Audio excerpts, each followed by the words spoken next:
The Miami Dolphins unexpectedly making a playoff run at 3-3 through 6 games, so everything's fine. Ryan Fitzpatrick has been Fitzmagic. There's no reason to screw anything up. Don't tinker with the problem. If it ain't broke, don't fix it. Throw any other cliches we want on top of the pile. Oh, wait. Tua Tagovailoa is replacing Fitzmagic as the starting quarterback. I've got some thoughts on this, Shereen. I'm going to defer to you. I've got some thoughts on why they're doing what they're doing and whether they should be doing it, but I'm very curious. What do you think about the move from Fitzpatrick to the 5th overall pick in the draft? Well, Mike, on the one hand, it's very surprising because they've won 2 games in a row, and Ryan Fitzpatrick has done absolutely nothing to lose this job. He's completing over 70% of his passes. He's thrown for over 1,500 yards, 10 touchdowns. He's played well enough for them to win and be where they are. And so if you're just looking at this season, you keep Ryan Fitzpatrick in there and you let him play.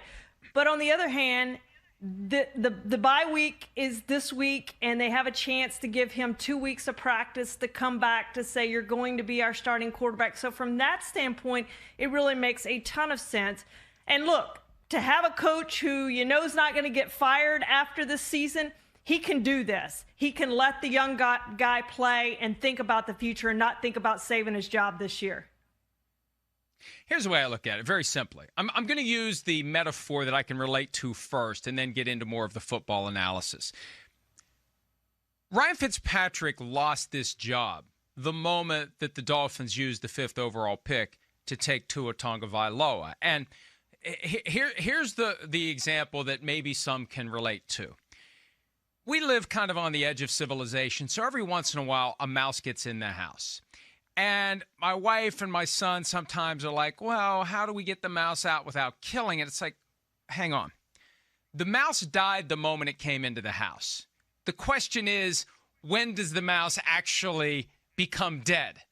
So it's either going to be through the trap in the basement or the trap in the garage, and we have a humane trap that we also use. So I'm being a little extreme and graphic with my metaphor, but the point is this. This was inevitable when Tua Tagovailoa was picked by the Dolphins. And I've been saying all along, the sooner they throw him out there, the sooner he gets prepared to be competitive at some point down the road. Now, I understand Patrick Mahomes sat out almost all of the 2017 season, and the Chiefs made it to the playoffs that year, and he played 1 game, and he was great the next year. But you know what? I still submit that if they had switched to Mahomes halfway through the season when the offense was sputtering, they may have been even better in 2017.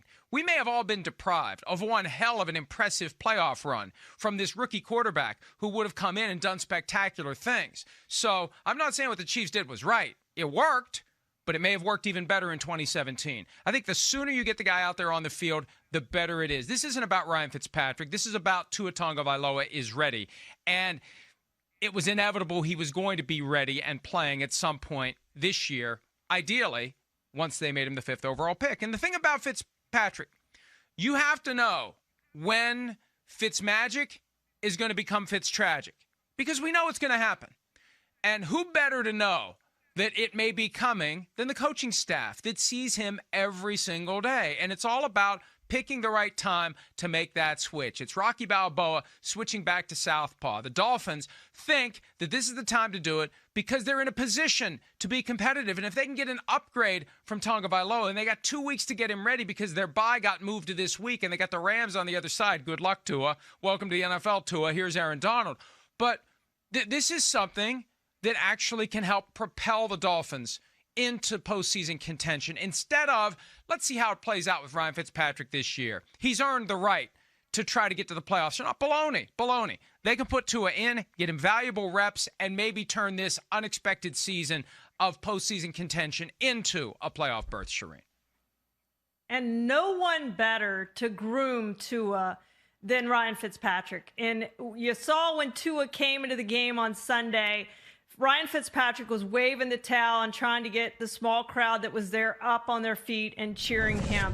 There is going to be no bigger supporter of Tua than Ryan Fitzpatrick. He will be there supporting him, helping him in whatever way he needs. And that's terrific.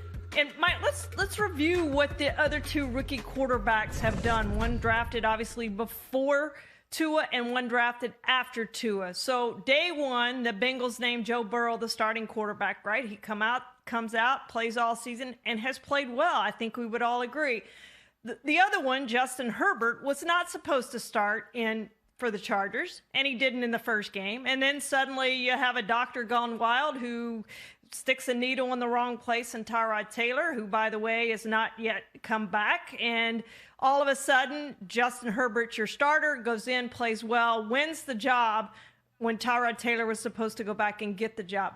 How much do you think that the success of those other two quarterbacks maybe sped up this process, or were they always looking at the bye week? I think that when you see the other two guys who were taken 5 spots before Tua, 1 right after Tua, when you see those guys play and thrive, I think that results potentially in pressure from the top of the organization working its way down the ladder. And the questions are coming. And when are we going to get Tua in? And when is Tua going to be ready?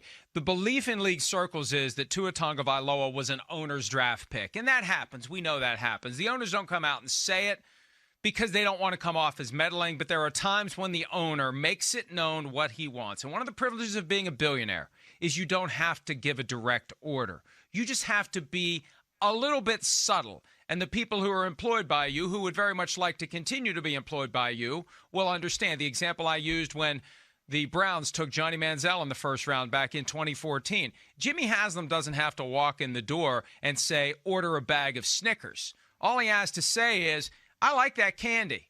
What's that candy called? Snickers? I really like that. Then the next thing you know, Snickers are going to be falling out of every drawer and cabinet in the facility if people know what's good for them. So you don't have to come out and say it. And if you're Stephen Ross, you don't have to come out and say, put him on the field.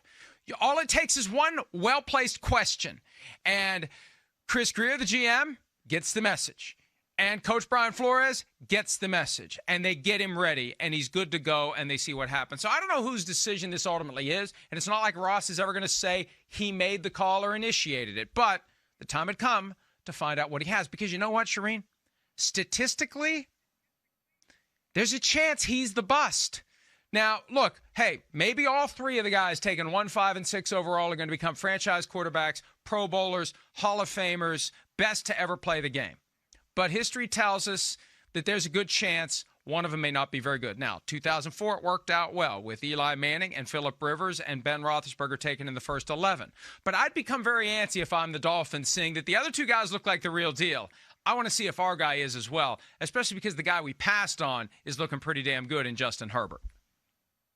What I find interesting, Mike, is 2 weeks ago, Tua didn't get in the game to a blowout late, and they asked Brian Flores about it, and he says, I don't see any point in putting him in late. I don't know what point that serves.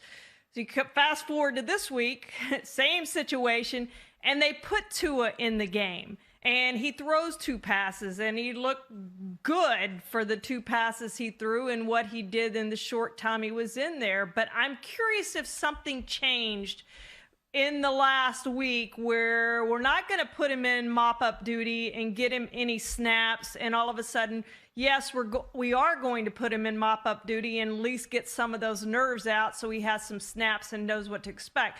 I did find that very interesting and curious that it was almost the same situation 2 weeks in a row and a different response.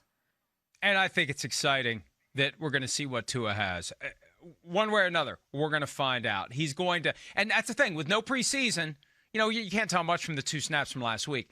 With no preseason, he gets the start. Does he pass the eyeball test? Does he belong? How does he hold up? Can he stay healthy? That's the big question, because he had 3 lower body injuries in his 3 seasons at Alabama, and one of the concerns after he had the hip fracture last year was, can he stay healthy at the NFL level? We'll find out. He's going to have to avoid contact. That is job number 1, and that's something he didn't do at Alabama. Hi, I'm Mike Tirico, and thanks for watching. Make sure to hit subscribe for the latest news and highlights from NBC Sports.